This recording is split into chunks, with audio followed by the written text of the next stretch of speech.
Every time these two teams get together, it's a debacle. Something stupid happens. We are below 500 all time against Cleveland, with significant games such as 6-3 and 8-0. Thursday night game there, 37-24 loss. That was the game that everyone showed up to watch Hoyer versus Manuel and ended up getting Whedon versus Jeff Toole. And November 30th, Johnny Manziel, 2014, that was the first time I watched a football game in person with you. I left at halftime because I was like, they're not doing this to me again. I will not sit through another 6-3. I'm going to go punish my liver in the parking lot and wait for someone sober to drive me home.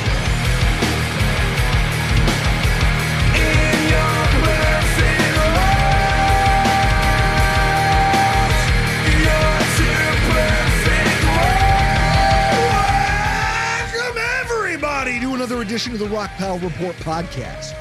I am your host, Bill's season ticket holder, Drew here. That's my producer, Chris Kruger, and we are settling in for another evening of podcasting here in the studio.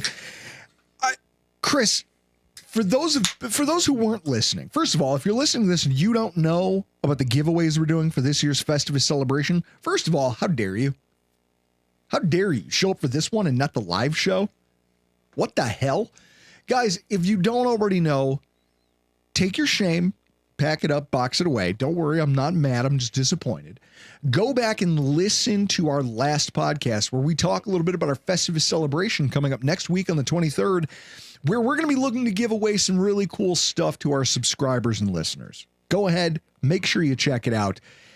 I mean, it's Chris Festivus. 10 years we've been doing that. A decade it will be of the Festivus airing of Bill's grievances, and I feel like this might be one of our best years yet. There's going to be a lot of good stuff, offense, defense, coaching. I'll be curious just to pay attention on Twitter for other shows that do it and borrow the bit. See, what I thought was funny, it is funny, like, and I guess you get that sometimes. You know, I'm never going to be... Far be it from me to ever be one of those guys who gets mad when it's like, oh, someone else did it and they got attention for the thing I've been doing. I'm not going to do that. But what I will say is that it is funny when I see it on Reddit and some like blog will be like, it's our airing of grievances. And I go, yeah, but you guys are nice about it. What's the point of that? If you're not really going to punch down about anything, what the hell are we even doing here? Is it really an airing of grievances if you're doing it with like, well, it needs to be gentlemanly and civil? No, that's not how you air grievances. Frank Costanza would roll in his grave if he found out you were doing that. In his grave, Chris. Or is it Jerry Stiller? Yeah, Jerry Stiller's the actor. Yeah. Either way, again, an airing of grievances. It's going to be a lot of fun. We're going to have a great time with it. We're going to give away some cool stuff. Make sure you check it out. Make sure you participate. Make sure you, Chris, smash that like button. Like and subscribe. Oh, God. It feels gross even saying it. But you know what feels grosser than that? Cleveland, Ohio. Knowing that I have to prepare mentally for my team to play the Cleveland Browns. This is your Week 16 preview, the Buffalo Bills at the Cleveland Browns. Your time is 1 p.m. Eastern Standard. The place is going to be the Factory of Sadness known as Cleveland, Ohio. I don't know the name of their stadium, Chris, and I'm not going to be bothered to find out. Here's the thing. What? Because of my new job, we're not allowed, I can't do phone speaker podcasts. So You can only do radio. So I, of course, went into my wife's vehicle and took her XM radio ID and created an XM account. And I bought a XM radio and I listened to XM at work. There's a guy on the You mean to tell me they still sell just an XM radio? Yes. Like, as a guy who lives in the Stone Age in so many facets of life, that's hysterical to me. So in the morning, I listen to Mad Dog Sports Radio, the DA show with Damon Amendolara and Mike Babchek. And it might have been the first week of the football season. I was listening. I just started listening to their show. And Mike Babchek was talking about how he was visiting Cleveland. Had no idea that Cleveland, Ohio was on Lake Erie. He's like, I don't remember seeing any water. Did you go to the Rock and Roll Hall of Fame? Yeah, I went. There's a science center and the Rock Hall. I don't remember seeing water. It's right there. Rock Hall is on the water, you dumbass. Just goes to show you what a piece of a shit place Cleveland is. I'll tell you what, Cleveland is one of those. Cleveland's a part of Ohio. Okay. Now, Ohio in general, I think over the years I've made my displeasure with that state pretty clear. It's like there's two states, actually three. It's New Jersey, and we happen to be surrounded by all of them. It's New Jersey, it's Pennsylvania, and it's Ohio, where when you drive into a state, you immediately just, like involuntarily, you just go, blah, blah. Why? Why? Out of all the things you could choose to be, why are you choosing to be this? And it goes for everything. Every facet of what they choose to be in that region, I just have no time for. Yeah, as someone who regularly has to drive from Buffalo to Atlanta to visit my parents, I have to go into Ohio at the most northeastern point and exit Ohio at the southwest, the farthest southwest point of Ohio. And what's fun about Ohio, if you drive through Ohio, a lot of religious billboards. I constantly see the one that just says, "Hell is real." Yes, I am in hell right now. Ohio I'm is aware. hell. I'm here right now experiencing it. So the weather for this week's game, I don't even know. I didn't even bother to look because I looked at the line earlier this week and it was Bills -10 at the point when I looked at it. We're a double-digit favorite at one point. And Yards Per Pass on Twitter asked a really interesting question. If the Bills hadn't gone out and signed a kicker and just came out and said, hey, guys, we're not even signing anybody. We're just going to have Ray Davis do it. Ray Davis is just going to kick field goals and make the kickoff kicks for the week. How much do you think that line would actually move? Like, how much do you think that line changes if you told them, hey, we don't have a real kicker and we don't give a shit? The line was only going to move significantly if something's wrong with your quarterback. Even if, like, Myles Garrett was out, I don't think the line would move more than half a point. I'll tell you what's disappointing. You know what the Bills, they had a real opportunity to let in a running back / kick return. Like, we could start calling him Slash Davis, because they could have given him running back, kick returner, kicker on his resume. And I think that would have been cool. Instead, what they did was they went out and signed a guy who I think I've had like a decade long just like feud with that he doesn't know about, in Michael Badgley, better known as, this is like in Seinfeld when George tries to give himself a nickname and he wants to be called T-Bone. Yeah. And then everyone else just decides, nah, your nickname's Coco. Like, that's just because you look like a gorilla running around over there waving your hands around. Nobody who knew him said, hey, man, you're the money badger. Nobody came up with that. That's something he started. Like, maybe he even said, oh, yeah, some people call me the money badger. You know, that was just him sitting up feeling insecure one night when he was in college.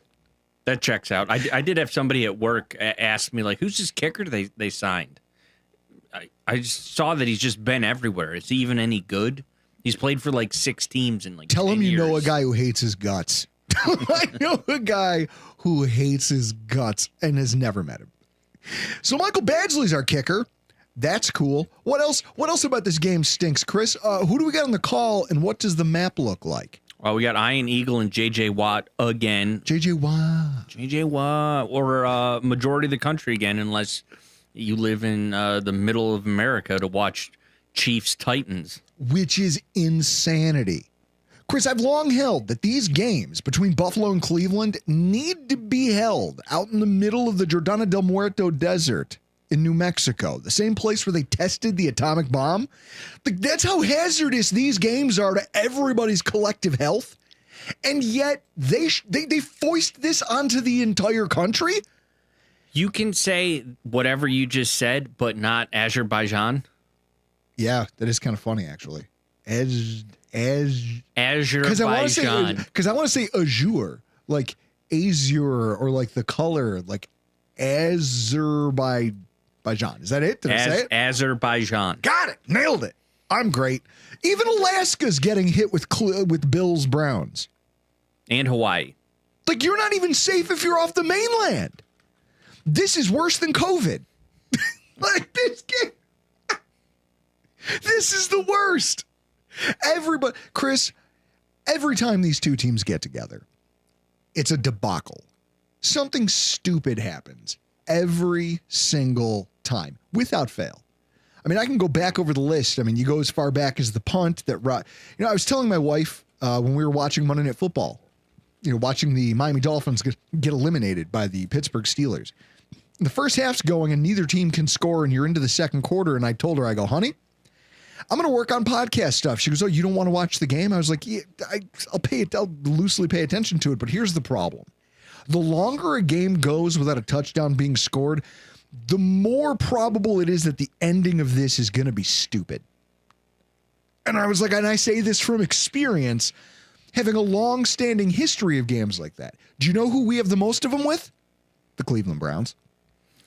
Just looked it up. We are below 500 all time against Cleveland. 10-12 with significant games such as 6-3 and 8-0. Yeah, so let's go back to this. So if we go back to the turn of the century, let's see, what is this? The Bills, we won 42-0 in 1990. Darryl Talley interception return for a touchdown in that one. And then in 2007, we lost 0-8. Yeah, in the snow. 8. That was that snow game. We needed that for a potential playoff berth. So we lose 0-8. Okay. And then you go down here and you start looking and you go, oh man, some of these games, the 37-24 game, 26-10, 33-13, 16-19, like they're all bad. And whenever the Bills lose, it's always stupid. Like think about that game, the 29-27 loss in 2008. Do you remember that's the game where oh, yeah. Phil Dawson, field goal. They threw 3 interceptions, but because the Browns are the Browns, they just had to kick field goals every time. Yep. Trent Edwards was just like, this is what I mean. It's all bad. And now we're going to add one more sad chapter to that. I was going to mention the Thursday night game there, 37-24 loss. That was E.J. Manuel got injured running out of bounds. Is that right? Yeah. In that one. Yep. And then also that was the game that everyone showed up to watch Hoyer versus Manuel and ended up getting Whedon versus Jeff Toole. I think it was this one. How did both quarterbacks get a knee injury 5 minutes apart from each other? November 30th. Johnny Manziel. Yeah, November 30th. Johnny Manziel. 2014. That was the first time I watched a football game in person with you. Me and Potter got into a fist fight at the tailgate. I got seats right behind you, and then you left at halftime. I left at halftime because I was like, they're not doing this to me again. I will not sit through another 6-3. You can't have this. I will not sit here and absorb this. I'm going to go punish my liver in the parking lot and wait for someone sober to drive me home. And I had to go patch things up with my boy Potter because we had gotten, Chris, how funny was that? Watching me just casually hand off my glasses as we go just like take it to the ground. Yeah, that checks out. I was like, all right, well, we're going to get into a fight. So as he's tackling me from behind, hand my glasses off to a friend, and then we just, we had a little rumble. And I remember somebody saying during that, they're like, man, these guys are good friends because even some of my best friends, like if he tackled me like that, I'd be wailing on him. It's like, yeah, because we're buddies. But sometimes you got to whip a little ass. That's what friends do. That's what we're all here for. So, Chris, as we get to the injury report portion of the podcast, we always do this before our shows, but this week it's interesting. You've got Christian Benford and Terrell Bernard, who didn't play last week. They were limited in practice today. I kind of hope they hold them out, don't you? Yeah. Like, I'd rather not see them play. Matt Prater obviously out, which is why the fucking money badger is here, which is just the most embarrassing nickname. Jordan Phillips is going to be out with an ankle injury. Again, it's like in that Larry Ogunjobi conversation where I don't know if that actually helps or hurts us. And then obviously the Cleveland Browns. Now, the Cleveland Browns, like we have been one of the more injured teams for the entire season, but the Cleveland Browns are giving the Bills a run, just a run for their money this week. When you take a look at, I think they had 17 total players appear on the injury report today.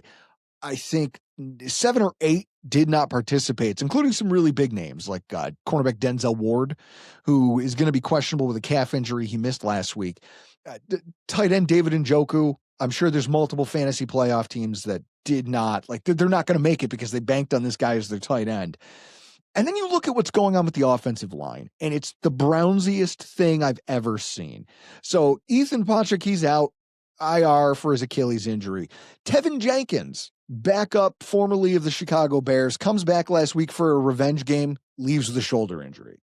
Joel Bitonio, probably one of the longer tenured offensive linemen. He didn't participate with a concussion. He's been kind of in and out.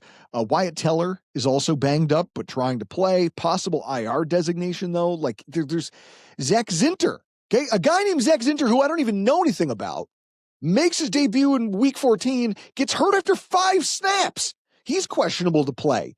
And then, like I said, it's Brownsy as hell that they get this offensive guard off waivers, the Browns do. And they play him. His name's Garrett Dellinger. He goes out, he starts the game for them, and he's healthy. He's one of like a handful of guys who could potentially play line for him. Except the Browns expose him to waivers so that they can sneak the wide receiver that they dropped to pick him up in the first place back onto the roster, and the Titans go and pick him up out of what I think is just spite. I think it's just spite at this point.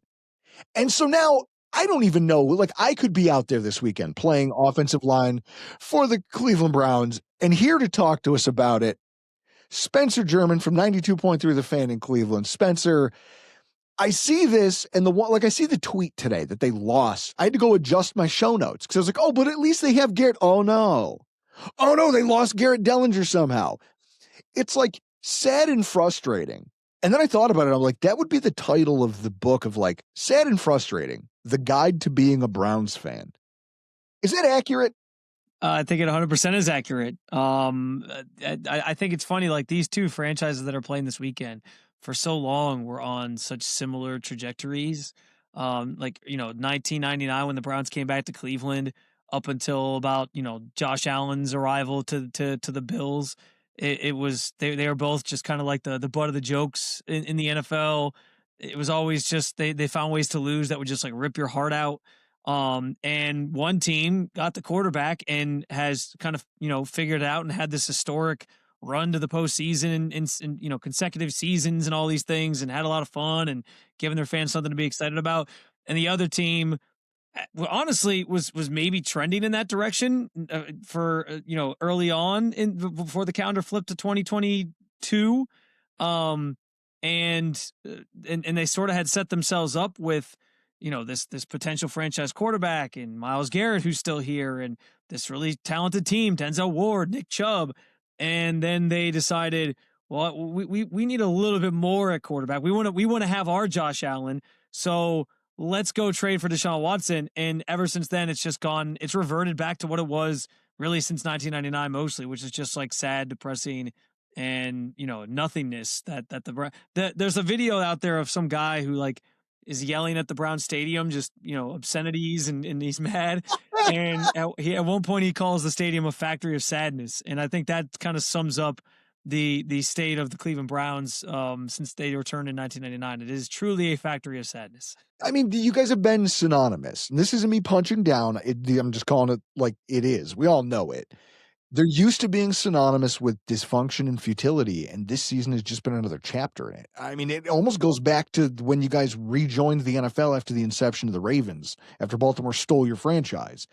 I mean, some of the most dubious stats and accomplishments, like the 1-15 season, your coach actively comes out and says, you can bet we won't be 1-15 again next year.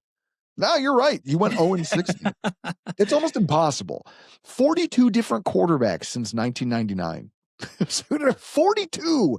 Like sometimes people bring up Deshaun Kaiser and I go, holy shit, like that happened. It feels like a fever dream. Like it's not real. I don't remember that, but I do remember that. He was a second round pick, I think, too. Just this past weekend, the loss 31-3 in Chicago. The Browns posted the 11th worst single game by DVOA since 1978.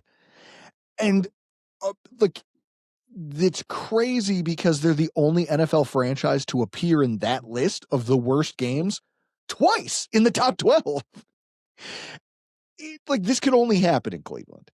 And so now we look at what the team is ahead of this game and just where you guys are in what is another season where you're still not the front runners for the number 1 pick, but you can say that this is a miserable season. you got to look at, let's start with the quarterback situation, because that was probably, can I say that was the most polarizing part of your entire season, was just what the hell is going on at quarterback? Yeah, I mean, I think everyone had their eyes there for sure, especially when you draft two of them in this last draft, which was funny because there was so much said about this class like not being a good class, and somehow the Browns decided they were going to take two guys, and it wasn't like they took a guy in the first and like, oh, this is maybe our franchise guy, or like pulled like a, like a Washington back in the day and took like, oh, we got RG3 and Kirk Cousins. Like they took a guy in the third round and then a guy in the fifth round, which was just weird. And there's been a lot said on who ordered the code red on taking Shador and all these different things. So certainly going into the season, that was the most polarizing topic, was how long until these rookies play, how long until Shador plays, especially because he has a very, very deep following that's very passionate about him. And then I think slowly but surely the story has kind of balanced between Shador and him playing finally, and Myles Garrett obviously chasing this sack record, which I'm sure we'll talk about at some point as well. So I think like those are the two things that remain in a Brown season that is trending towards another, back-to-back years of 3-14, and likely some sort of change in the front office, whether it's coach and GM or just one or the other. Like those are the two things that I think people are sort of clinging to, is can Shador prove in these next 3 games that there's something there tangible for them for him to be the franchise quarterback next year? And can Myles Garrett get the sack record and establish sort of a new market with that statistic specifically? You're talking about changes in the front office, changes with the franchise. They've become, I used to think that the old Washington Commanders and the Redskins owner, I thought he was the worst, most hateable figure in the NFL.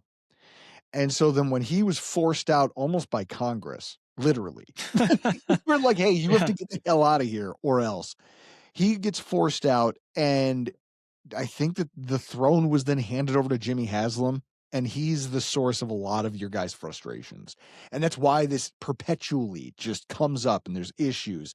I mean, the Flying J fuel fiasco, the shuffling in the front office, the fact that he can be talked into a lot of things. We've all read the ESPN pieces about how he's decided at one point that analytics are important. And then he ditches analytics and goes back to, okay, the old school football guys know what's up. Fire everybody and rehire. And nothing ever gets to take root, and nothing ever gets enough time, and it's always flawed. But this is all just like, even the Deshaun Watson thing is low-hanging fruit. Now, this is the team that called Joe Flacco its starter through training camp, then decided you didn't need Joe Flacco and in hilarious fashion, traded him to Cincy and fucked over Mike Tomlin, which is one of the funniest press conferences I've seen all season. And this is where Shedeur Sanders comes in. Now it's like, okay, as a fan base, we can get around this idea. We might have something here. And if nothing else, then maybe we get to shut down all of the conversation about what was a very polarizing thing in the draft that then inevitably landed in the Browns' lap.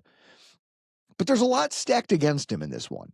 Sean McDermott has a ridiculous record against rookies and under-established journeyman-type quarterbacks.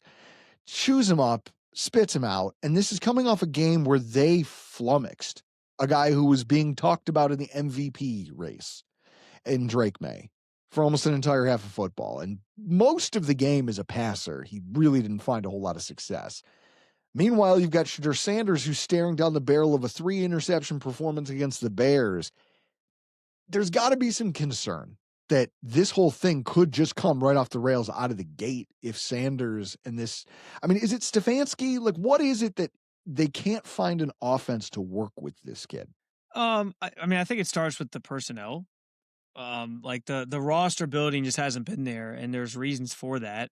It's funny, like you bring up a problem with the Browns, and you can almost always somehow directly correlate it back to the Deshaun Watson trade. And I think the problems with the roster start there, right? Like you traded 3 first-round picks for this guy. In some of those years, you didn't even make second-round picks because you maybe traded those for other players. I think at one point the Browns gave up a second-round pick to get Elijah Moore from the Jets and got like a third-round pick back in return. So they made 2 third-round picks that year, but they didn't make a second or a first-round pick. And so when you're doing that, like your margin for error is not as high, right? Like you're not taking guys in the first round. You're sort of banking on, we think we can evaluate guys later on and find diamonds in the rough, if you will, that can become something. And that just hasn't happened. Like they don't at key positions, offensive line, wide receiver, they haven't been able to draft and develop pretty much anybody. You brought up Zach Zinter. Like Zach Zinter was a 3rd-round pick of this team last year, and he has been active for I think all of like 3 games during his NFL career so far.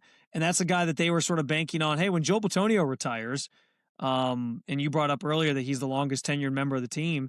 When he retires, Zach Zinter is going to be his replacement. Dude, guy can't even play. He's inactive. He's a healthy scratch on game days because they don't see any growth from him. Like, so the defense is otherworldly. Like they have hit on a lot of guys there. It all starts with Miles, obviously. But in terms of drafting and developing talent in certain spots, especially on the offensive side of the football, it just hasn't been there. Now that said, like this year's class, you have a few parts and pieces you feel really good about. Quinshon Judkins looks like he could be another star running back. Harold Fannin Jr. looks like the next like great tight end here and maybe in the NFL. Like he looks fantastic and he's only 21, so he's super young. But beyond, and you have some hope that the quarterback position sort of works itself out here.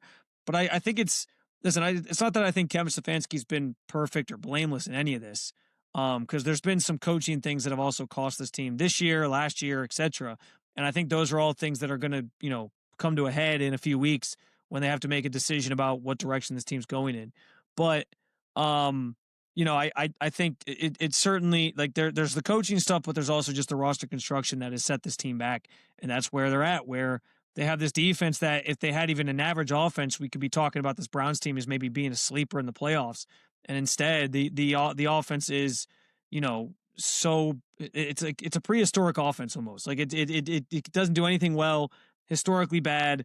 Their numbers are just embarrassing, and it's been that way really for the last 2 years. Well, this is something that I find interesting when you're talking about roster construction, and just to give the listeners just some numbers to chew on and something statistically to think about.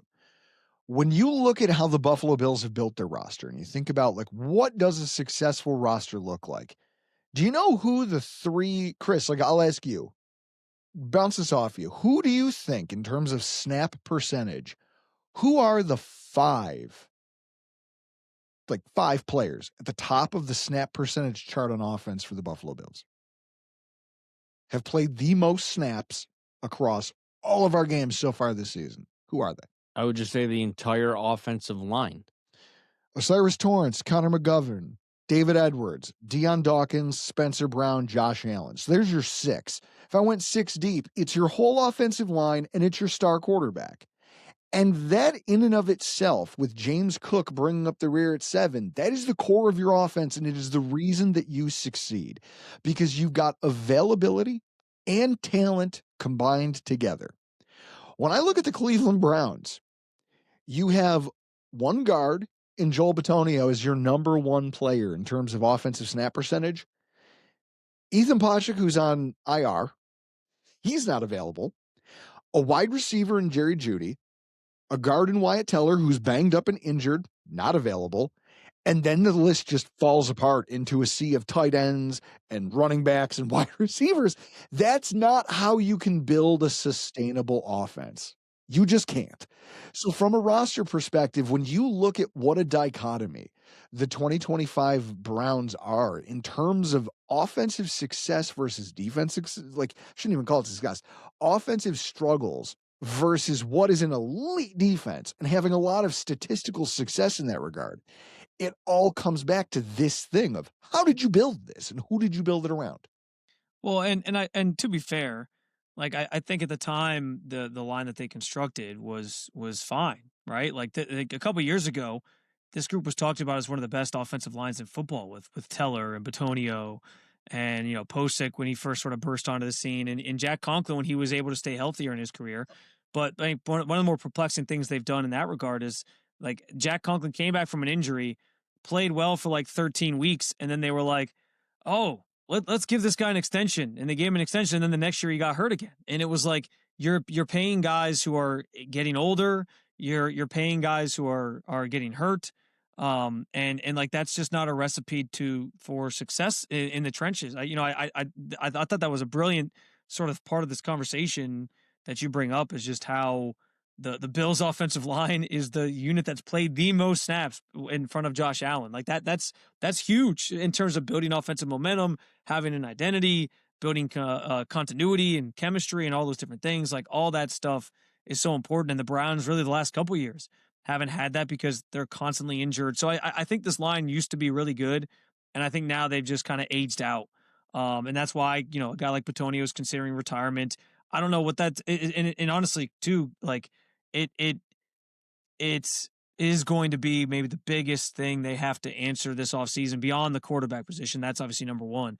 But after that, it's like, how do they fix an offensive line in one off season? Is because linemen coming out of, I mean, Drew, like linemen coming out of college these days, it's the talent level at those positions specifically is just not as good as it used to be. So it's like even getting guys in the first round, like, yeah, there's a chance that they're going to be good, but they still might not be like a That's why top we tier celebrated NFL the talent. fact that the Osiris Torrance fell to the Bills where he did.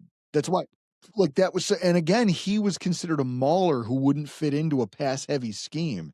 And yet the Bills with Aaron Cromer found a way to work him up to it. So that's the other piece of it, right? It's coaching. It's not just the talent, it's coaching. I was having this conversation with somebody at work today who's a Patriots fan. And I said, look, take a look at what Buffalo's doing. You guys rebuilt your offensive line, but down the stretch in that game, it didn't matter because it stopped working because we just worked you guys. And where that starts and ends is coaching. You go back to the best offensive line coaches in football. Dante Scarnecchia spent 2 decades with the Cleveland Browns, the New England Patriots. And he was a massive part of their dynastic run to Super Bowls. Was just the idea that if you can coach these guys up, you can do what the Bills are doing right now, where you have UDFA players who can step in and start multiple games at either tackle position and not look out of place because it's coaching and because that coach can acclimate this player with his specific skill set to your scheme. And if you can't find that, then yes, trying to find kids out of college now is going to be a slog for your franchise. If you're the Giants and you keep drafting guys in the first round and they don't develop for you, it's not their fault. It's your fault as a franchise. So that's one of the things the Browns have to do to get to where the Bills are, is figure that piece of this out. Now, they can't do it before Sunday, and that's where I view the Browns offensive line as a get-right opportunity for the Buffalo Bills ahead of their matchup with the Eagles, because this is a team that just got wailed on. I mean, Sanders got hit 15 times, and he was sacked 5 times by the Bears. The Bills don't have that pass rush, but I also don't know that we need it. We just need to, I almost see Joey Bosa having a pitch count in this game. Like, I could see this being a game where they say, look, we don't need a Joey Bosa to win this thing. He's got a balky hamstring. Let's put him on a pitch count. Let's get a lot of AJ Epinesa. Let's get him back into this because we haven't heard from him in weeks. It's this thing of, this could be a game where it's your backups. You're trying to get them reps against these tackles and dropping them inside because you're about to hit your playoff run. Now, I know that sounds diminutive of another NFL football team, but at the same time, you guys aren't starting NFL talent anymore on the offensive line, and that's a real problem for you. So with all of that, Quinshon Judkins is the lone bright spot. I had him in fantasy. He was the last pick in the draft. I took him with my last pick in the draft, and everyone at the draft was like, oh, he's going to jail. That's such a stupid pick. Who looks smart now? You should have just texted me, Drew. I could have told you he was going to play at some point this season. Well, I was like, I'm willing to throw away my last pick in the draft on a guy who could be a star. He's been everything, and for your offense, and against a Bills team that does not rush the ball well. Like, what? I don't know that the Browns offense can really keep pace with Buffalo's offense, but with that defense, you might not have to. So at least can Quinshon Judkins, what do you expect from him on Sunday? Yeah, I think that's honestly like one of the biggest sort of matchup nuggets from this one, right? Is this Browns run game, which has really struggled in recent weeks as the offensive line has gotten more and more banged up, versus a Bills defense that that's their weakness, right? They give up big chunk plays in the run game. I think they're second in terms of yards allowed per rush at 5.4 yards per rush or whatever it is. So and Quinshon converse, most of Quinshon's yardage has come after contact. So he's really good at creating on his own. but he's going to need some help, finding some holes, creating some lanes he can kind of get through to break off some of those bigger runs in this game. And like he went from averaging like 3.8 yards per carry early on this season to the last 4 weeks, he's down to like 2.6 or something like that. Like, and it's not his fault. But it's hard to come by. And so I am fascinated to see in this matchup, like maybe you talk about it being a get right game for the Bills. Maybe this is an opportunity to get that run game finally on track if you're the Browns. Maybe, Wyatt Teller sounds like he could be trending in the right direction of playing again. If Jack Conklin's able to clear the concussion protocol and get back out there, maybe that helps open things up a little bit.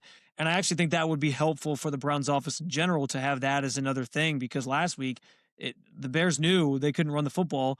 And so it was all on Shador to do everything. And that obviously didn't work out. So that's one of the things I'm certainly most intrigued by in this matchup is, can the Browns actually find some opportunities to run the football against this defense? And if they can't, I agree with you. Like this game could be over pretty quickly here, because that's like the one opportunity you have to do much of anything offensively against the Bills. I was like, so here I'm looking up the stat right now because I just want to see, and this is the yards before contact per attempt. It's always attributed to running backs, but it's not a running back stat. It's an offensive line stat. And Quinshon Judkins is at 1.4. Yeah, that's bad. Yards before. That's really bad. So to put that in perspective for the people listening to this at home, if you line up in shotgun, you are already by default 1.5 yards to 2 yards behind the line of scrimmage. So what that means is that every single time he gets the ball, he's getting about the distance out of shotgun to the line of scrimmage before somebody gets a hand on him from the opposing. That's an offensive line stat. That has nothing to do with a running back, but it underscores why. And so to think about that and then think that he has 805 yards. 805 yards. And by the way, he didn't play the first 3 games of the season because he was dealing with all the stuff off the field. Like, so it was at least the first 2 games. Be a 1,000-yard rusher if he was available early in the year, especially if the offensive line was still healthy and he had gotten a couple games behind the guys you thought were going to be starting. I think that one facet of this is going to be fascinating to see how the Bills can, because again, it's a one-dimensional football team. I firmly believe that they'll probably let Christian Benford and Terrell Bernard rest for another week, and they'll go out there and try to beat you guys with what they have on defense. The question is going to be, can they do that and stop the run and say, hey, don't let this be the thing that keeps the Browns in the game? That's where this thing could hinge. It's also the defense. This is it's a shitty year to have such a bad offense. Like you're 29th in points scored, 30th in yardage, and yet you have the 3rd best defense in the NFL in terms of yardage. You look at some of the numbers here, especially against the pass. Number 1 in yardage, but then the rushing defense has fallen apart, and a lot of that's because of injuries down the stretch. So let's talk a little bit about that, knowing James Cook on the other side, what we just did up there in Foxborough, what we did against Cincy.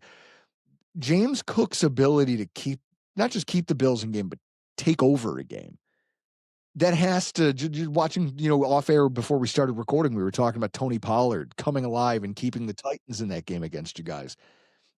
That has to give you some pause when it comes to trying to take, even if the line's 10, watching James Cook's success has to give you a little bit of pause when it comes to keeping that line, right? Yeah, of course. Like when you think about the Bills offense, the 2 people you think of right now the most are obviously Josh is number 1, but James Cook is number 2. Like he's one of the best backs in this league right now.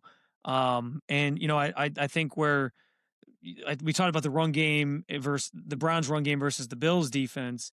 I think the Bills run game versus the Browns defense is sort of on the opposite side of things is the other big part of this game, because yes, statistically the Browns have been one of the best run defenses in football, but the last couple of weeks I think they've struggled, and one reason for that is Malik Collins was such a force for them in the middle of that defensive line. Their defensive line has been the sort of engine of their defense, obviously. And that all starts with Myles Garrett, rightfully so. He's one of the best players. He's the best non-quarterback in football, the best defensive player in the entire game. But there's been some other pieces that have been huge, and Malik Collins was a big part of that. I think since he was out, you saw the Bears last week really exploit the fact that, like, hey, we're gonna double Shelby Harris here and like push Shelby Harris two levels back to open up a hole for DeAndre Swift. Like it's just not the same presence up front on the defensive line. So I think there is probably going to be some opportunities for James Cook to do some things. I also think maybe the one area that's been hit or miss at times for the Browns on defense has been when running backs can kind of get to the edge and attack out there. Carson Schlesinger has been phenomenal. He's probably going to win Defensive Rookie of the Year to even underscore more how good this defense has been. Like they're going to have the Defensive Player of the Year on that side of the ball on their team, and they're going to have like the Defensive Rookie of the Year this year on their team, and they're somehow going to probably just win with 3 games this season. So that even underscores that even more. But like he's been great, but at times he's got like stuck in the traffic of some of the blocking in the middle of the field and hasn't been able to get out there. There's been some missed tackles out on the perimeter as well. So I think that's another area, as we look at the opposite sort of team's run game, it's pivotal for both these teams, I guess is what I'm trying to say. Like the Browns want to get that run game finally going in the right direction. The Bills have had that success running the football. Can they do it against the Browns defense that's been pretty good against the run? I think there's going to be some opportunities to do that because there are some sort of chinks in the armor here, if you will, for the Browns this year on that side of the ball. What would it mean to you? And I guess that's the one other storyline that I'm paying attention to as I come into this. Myles Garrett's an interesting case. And it's funny, I did just open a Narragansett. I was like, this is the type of beer you drink during a Browns preview podcast. I can't even tell you what beer that is. It's not good. I had a friend from so it's basically like, so this is what it is. It's Narragansett Brewing Company in Rochester, New York, but their headquarters is Pawtucket, Rhode Island. And it is the official beer of the clam. I don't even know what that means. Is this like I don't know what the clam's supposed to be. And there's a friend of mine from Massachusetts who said Narragansett. He goes, they call it that because they just literally, when they're going to brew it, they just go take a bucket and scoop water out of the Narragansett River and just pour it into a thing and call it beer. It's swill. It's awful. And I've got something I want to ask you because it's been bugging me all season. As I watch Myles Garrett having this historic season, I'm a little pissed because this is a guy who we spent a lot of hours on podcasts and watching social media and following storylines because this was a guy who wanted out. This was a guy who wanted to be somewhere where he could go win, to a degree where he did his own media tour. And he even sent, like, I don't even want to call it passive aggressive, because passive aggressive would be, I went on a radio show and said some under anything. He put out a tweet or an Instagram post or whatever the hell the young kids do now, which is sad that he's so much younger than me. Like, I feel like an idiot saying that. I don't know what social media. He's going to be 30 at the end of the month. I'm 40. I always forget you're that much older than me, Drew, honestly. TikTok scares me. I don't know I always think that we're closer in age than we are. I'm dead serious. I'm always like, I'm in my mid-30s. He's in his mid-30s. It's fine. No, see, that's the thing. And the funny part about that is I'm aging like milk. So I'm shocked you can't tell. But my wife looked at me the other night during Monday Night Football. And she looked at me and she goes, looked at the TV. She looked at me and I'm like, what? She goes, it's crazy you and him are almost the same age. I was like, first of all, this is the most backhanded compliment ever. She goes, no, I meant to say he looks like hell. I go, yeah, but also, it's weird that he's 40 and you're 40 and he's like got mystery wives and he gets ayahuasca retreats and you're just some idiot on a couch with a laptop and heartburn because you're 40. Like, I digress. Myles Garrett went out and made it clear he wanted to go end his career with a contender. And then he didn't. He just took the bag. That's all it was about, was getting the bag. And then the team started to struggle. And then you started to hear him make quips in the media about, this and that, and it's frustrating, and it's disappointing. You knew what you were buying into. You did this. He's the guy from I Think You Should Leave in the Hot Dog Suit going, we're just trying to find the guy who did this to me. Spencer, in the local media, like, do you guys give him a hard time for that still? Like, does the local media still kind of hold the way that whole thing unfolded against him? I mean, obviously, we've had plenty of opportunities to talk to Myles since then, and he's, clarified his stance, and he's been asked about it a ton. What's interesting in terms of what you bring up is that that's exactly how the fan base sort of has felt about it, right? Like there's a lot of people who are still sort of divided on if they forgive Miles. I think the season he's had, you kind of have to. But there, like especially early on, there was people who were like saying exactly what you said, like you know what you signed up for, why are you complaining, blah blah blah. For me, I think there's some interesting context to all of this, right? Like first of all, it's harder than ever for guys who are in the situation Miles was in, where he still had like a year left on his deal. There's the franchise tag. You're getting close to 30. It's hard for those guys really. There's the word leverage gets thrown around so much in contract conversations. In the NFL, guys just people like to use the NBA as an example. They're like, oh, well, if they can do it, any player can do it, right? Like you just hold the team hostage. Doesn't work like that in the And there's a reason. The NFL owners have fought tooth and nail to keep every mechanism they can to prevent themselves from being the NBA. and that's where like the franchise tag comes into play. You can tag a guy for 2 years before you have to like. And people used to laugh about that. And then, so then the Cowboys franchised Dak, and he played under it. And then did they franchise him a second time, or did that force them to sign him? Kirk Cousins twice. Kirk Cousins was twice. T. Higgins, where he was like, look, I'll play on the tag a second time. I don't care. You guys want to be stupid T. about Higgins this. is the most recent example, yes. And it's this thing of players get a little bit of leverage, but you don't, especially if you're the preeminent star at your position. Guess what? You don't get that. Because they will franchise tag you, and then they'll do it again the next year. And when everyone goes, oh, it's insane to pay $50 million guaranteed, guess what? Jerry Jones would go, I don't care. If I want it, I'm getting it. Well, and that's exactly what happened, right? Like he sort of he used what leverage he had, and you sort of commend him for that. I do believe in his heart of hearts, like he did want to go somewhere where he could win, but I think he sat back and sort of looked at the situation, understood how this thing could kind of play out if the franchise was just going to say, sorry, we're not trading you. And so he took the next best door available, which was, hey, why don't I set the market for defensive players and non-quarterbacks and get this mega deal? And he did set the market, because after he signed, then it was like Jamar Chase signs, TJ Watt signs for like $1 million more, because he's always got to try to one up Myles Garrett in some way. And then all these other contracts kind of spilled out that way. Though, and something that I think people lose sight of, because there is a human element to this, he's securing generational wealth for his family, not just his kids, but his kids' kids and his grandchildren and his great-grandchildren. Like, as long as nobody does anything wild, his entire bloodline is set up. So when people go, well, it's a silver lining, that's a hell of a silver lining.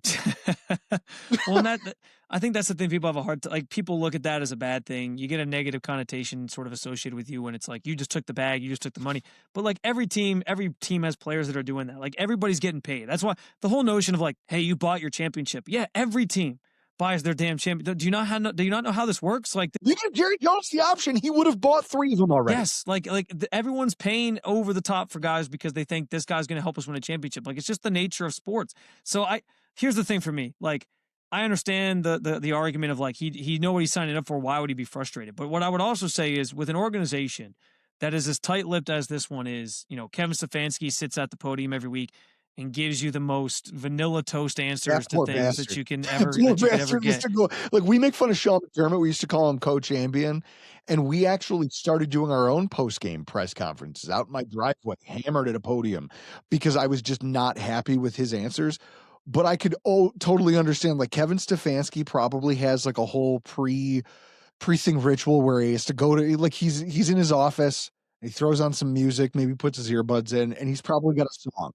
And he's like, all right, I just have to listen to this. I have to get in the right headspace to go out there and deal with this again. Well, and like I've heard, listen, I've still listened periodically to, Sean McDermott press conferences before.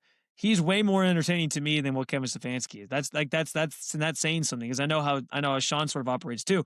But regardless, like with a team that handles media that way in general, and the other guys don't really say anything, I appreciate the fact that Miles is more open and honest and able to say, yeah, I'm frustrated, and actually hold the organization's feet to the fire, frankly, because there's only so many players on this team that could say that type of stuff and go out and like, force the issue with the team. Miles is at the top of that list. Joel Bitonio is at the top of that list, but Joel Bitonio is such a, I love the Browns, I'm going to go out as a Cleveland Brown, same way Joe Thomas was, that he just doesn't really ever, ruffle feathers that way.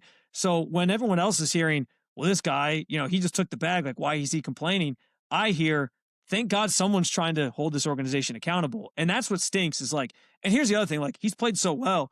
I don't know how you can even possibly be mad. He took the bag, but like, has he not lived up to the contract at this point? Like now he looks underpaid. He's gonna break Strahan's record, which I think is awesome. I hope it doesn't happen against my team.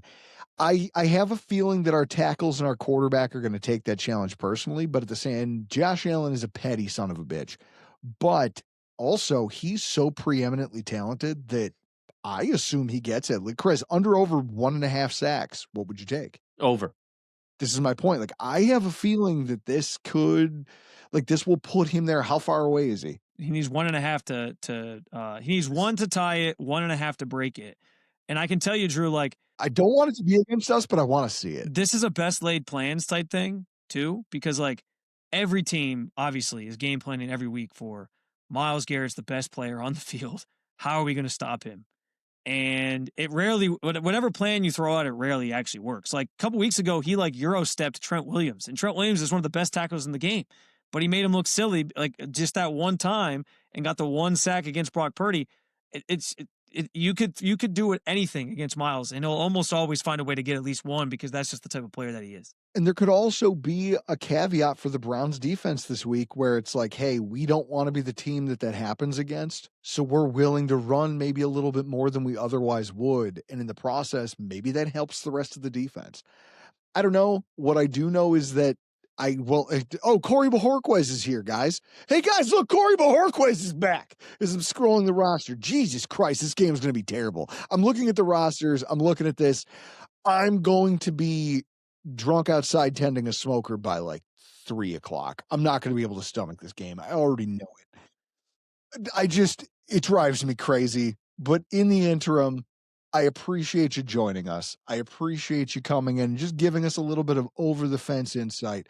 Want to show everybody where they can follow your work and then where people can find you on social media? Yeah, Twitter handle @Spencito_. I'm on Instagram, Spencito216. TikTok, I believe, is the same thing. So I'm sort of newer to TikTok.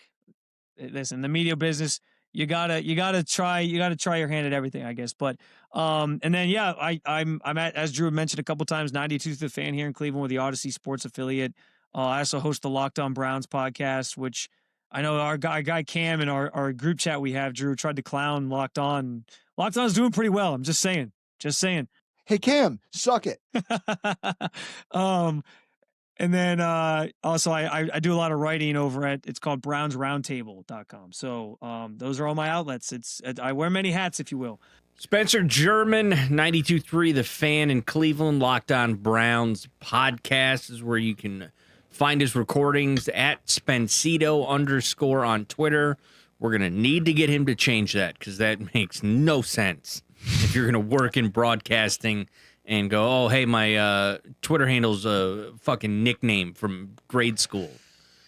Got to change that. I hope he puts you in a headlock when we meet him. I hope, he could whoop your ass. Probably. He's in his mid-30s, and I have a bad back. I like how see, this is what happens when you get old, right? You're like, what? So what? My favorite was one time there was this giant, muscular guy from the gym, right? Giant, tatted. The guy was benching over 300 pounds. We pull out and we're in traffic, and he cuts me off not once, but twice. Giant truck gets in my way, cuts me off. I'm driving a little Nissan Altima, so I horn him. And then I horn him a second time, and he throws me the bird out his window, so I take a water bottle and I throw it out the window at him. And it bounces off the side of his truck. And he gets out of the truck, and he's probably 6 foot, but he weighs about 245 pounds. And he's just jacked. And he starts screaming at me. And he's like walking very fast towards the car. But he's doing that big guy walk where he's carrying luggage. So because he's not agile, now picture this, Chris. You know me and my agility because I'm an athlete. You have no agility. I jump out of the vehicle. And now I want, just so that you can picture where this is. I was at the Dick Road Gym, okay, driving back to my apartment off Broadway. in Depew, Lancaster. So I'm on Dick Road. And in the middle of broad daylight Saturday afternoon traffic, me and this guy are playing monkey in the middle with my car, and we're just running around because he's chasing me going, "You're a dead man." I go, "If you can catch me." And he goes, "When I get a hold of you, I'm going to kill you." I go, "So what? You're still a shitty driver. None of this matters. I don't care." There's something to be said about like youth. You're like, "Oh, this." Yeah. I don't know. It is funny, and I'm not mad at Myles Garrett. Are you? Would it be cool if we got to watch the game where Myles Garrett broke the sack record? Yeah, that's cool. But I also hope Josh Allen goes down like Brett Favre went down for Strahan, where he just gave himself up, and all it was was Josh Allen gave it to him, and then gave it to him, and then got up and shook his hand. Yeah, it was just like, "Hey, bud, nice job." Dapped him up. It was like, "Hey, it doesn't matter. I'm okay with being a footnote in NFL history." So, with that said, obviously the outcome of the Bills-Browns game this week, if we talk about the AFC playoff picture, it matters in terms of our pursuit of potentially making the number 2 seed. It's an outside, it's a remote, as those of you watching on YouTube can see, it's a remote possibility, but it's not outside the realm of possibilities. And one of the things that I find fascinating about this, though, is just what it would mean for the Bills, depending on where they end up seated. Because one of the things I see more and more of, you go to the New York Times playoff predictor, or you just look at the schedule and the way everything lays out, there is a growing sense, Chris, that the Buffalo Bills are going to end up as either the 5th or 6th seed. That seems to be the most common placement for them out of all the simulations that have been run, all of the prediction narratives that have been created. Like, it would take a truly bizarre series of outcomes for Buffalo not to punch a ticket to the dance. And their title odds jumped to 26%. That's hilarious considering where we were 2 to 3 weeks ago. But when you look at what being the 2 seed would mean, it would mean getting a home playoff game. It would also mean that you would probably end up playing the Houston Texans. And your road to the playoffs could consist of going through Texas, right? Like, you got to go through Houston. And then if I win that matchup, then the Broncos are going to get into the field. Let's say it's the Broncos who end up. Doesn't really matter, right? Like, if I'm the 2 seed, then that means the Broncos won it.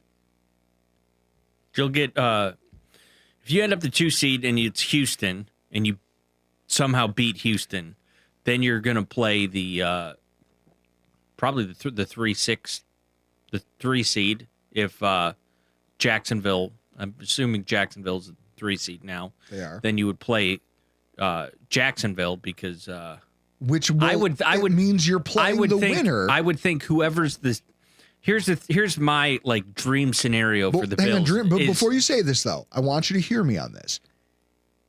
If you're the 2 seed, you end up playing the Texans more often than not. More likely than not, you end up playing the Houston Texans. Yeah, and I don't then when want you're done playing the Houston Texans, you end up either playing the Chargers or the Patriots. It's very difficult to beat a team twice in a given season.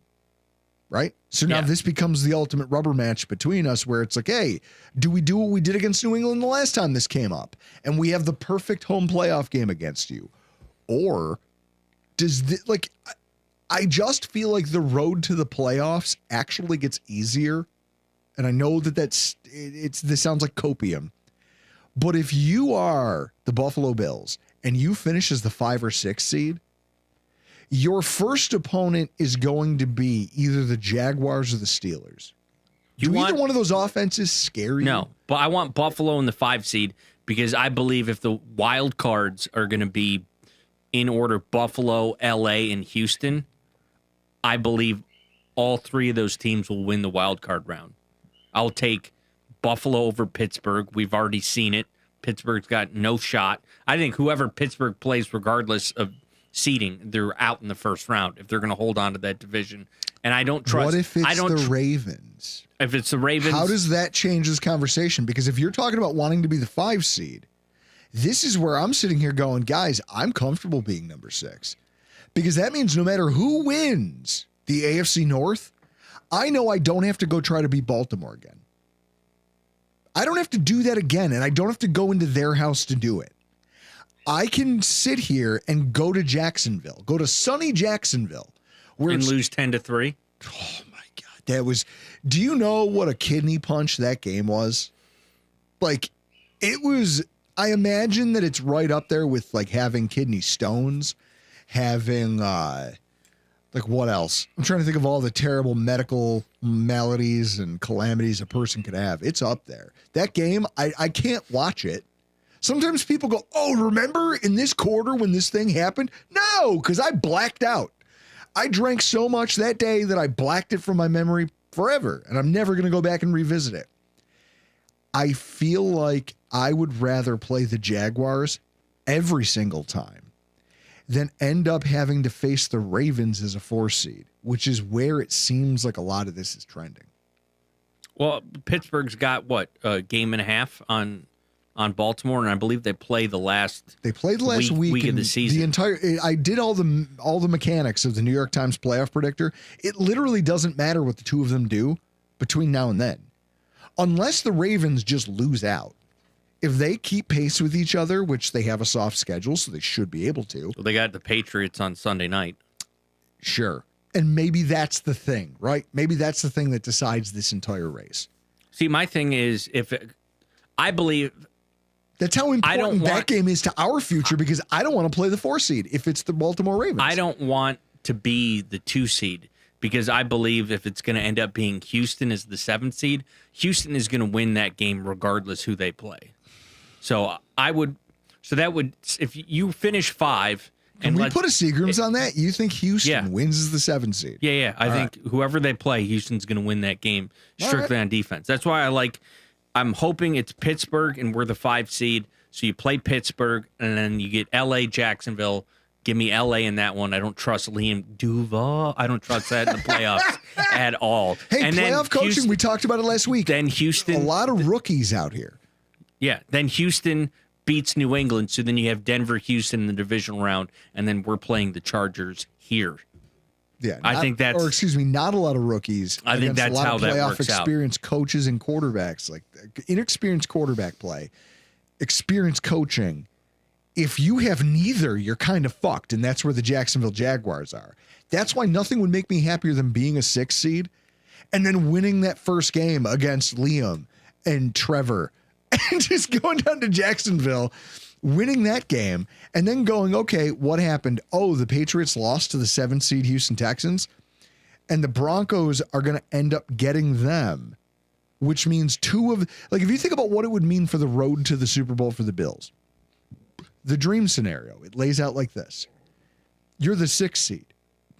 You bypass whoever the AFC North winner is, and you immediately get to go, okay, I'm going to go play the AFC South, the softest division in football. I'm going to go play them. Then the Broncos, with one of the best defenses in the NFL, are going to have to play the Texans, the other best defense in the NFL. And whoever wins or loses, somebody has eliminated one of the best defenses in the field. And now you get to figure the rest out as you go. I think that's the sweet spot if you're a team that has to go on the road. I'd rather play, if you're telling me, do you want to play Jacksonville or Pittsburgh? Give me that. But if it's Jacksonville, Baltimore, I'll take Jacksonville. I mean, fucking Liam and Trevor sound like that sounds like a Disney Channel show, that like a preteen Disney Channel show about middle school. Do you know how Liam and Trevor? Do you know how I came up with my kids' names? So my son. Well, obviously we know how much of a fan you are of Tom Brenneman. So you named your youngest Tommy, Thommy. There is no H in there, and I swear to God, if you keep putting it on his cards, I'm gonna flip out. My wife came to me one day. We were talking about this. First of all, I wanted to name my son Jackson. And then I went to work and mentioned it to a bunch of my coworkers. And one woman who's probably in her mid-30s turned around and she was like, Oh, Jackson. That's a great name. Are you going to put an X or like a Q in it? I was like, nope, that name's dead. I thought Jackson Gear would look nice on a business card. Nope, you're dead to me now. You've ruined the name. Thanks, lady. So I went home and told my wife it's Jack. Just Jack. Jack on the birth certificate. No, because sometimes people think it's John who goes by Jack. Nope. Jack on the birth certificate. Then my wife comes to me and she goes, well, what about Thomas? And I was like, I don't know. Thomas, it's kind of stiff. It's like, I don't know. I didn't grow up with anyone named Tom, whatever. So we're sitting there on the couch and she says to me, Jack and Tommy. You know what that sounds like? She goes, that sounds like two parents who are sitting in their kitchen who are like, those kids down the street. You got to stop. Our little Liam can't go down the street and hang out with that Jack and Tommy. They're nothing but trouble. It's like, you know what? Jack and Tommy. That flows. It has a nice roll to it. I like the way you can just yell it very quickly in a group. They're classic names. And then she's like, yeah. She goes, also, I could very easily see like, oh, these kids are a problem in the neighborhood. Who? Jack and Tommy? Oh, yeah. Leave them alone. They're an issue. I don't know why, but that struck a chord with me. And I was like, you know what, honey? All right, fine. Tommy. THOM. Tom. Like Tom Brenneman. This weekend is going to be interesting. With the schedule, Chris, verify this if I'm wrong. Don't the Texans play the Chargers? I believe so. That's going to go a long way towards figuring out Texans play the Raiders this week. And then next week they play the Chargers. And that week 17 game is going to go a long way towards figuring out the playoff field. There is Jaguars Broncos. And for those that are watching or listening to this that live local to Buffalo, we'll be able to watch that on your local CBS channel this weekend. All right. Look at that. CBS, broadcast TV, finally doing something for somebody in 2025, year of our Lord. No, it's an away. We have an away game. I keep thinking about I'm looking forward to the Eagles game. Because we got Philly cheesesteaks. We do have Philly cheesesteaks. Guys, it's going to be a blast. I can't wait for the preview show to that next week, Festivus. Make sure you show up and make sure you participate. Again, at Rockpile Report on Twitter. Send us a DM with proof that you're subscribed. Also, email us, therockpilereport@gmail.com. Send us your submissions there, again, with proof that you're a subscriber. Ipso facto, we'll enter you in the drawing for some of our great prizes. Otherwise, we'll see you next week where we get to celebrate our favorite holiday. Your favorite holiday. It is my favorite holiday. Fuck Christmas. Pettiness. I'm talking about Festivus. Oh, well, I meant Christmas. Pettiness, bitterness, drinking, food. What's not to love about that? To quote the great Lenny Klotch, being miserable and treating other people like dirt is every New Yorker's God-given right, and I'll be damned if I don't exercise it. So make sure you join us next week live on the 23rd at 8 p.m. Eastern Standard. But for tonight, we got to get the hell out of here. I'm Drew Gear. That's Chris Kruger. That was Spencer German of Locked On Browns and 92.3 The Fan. And this has been your Rockpile Report.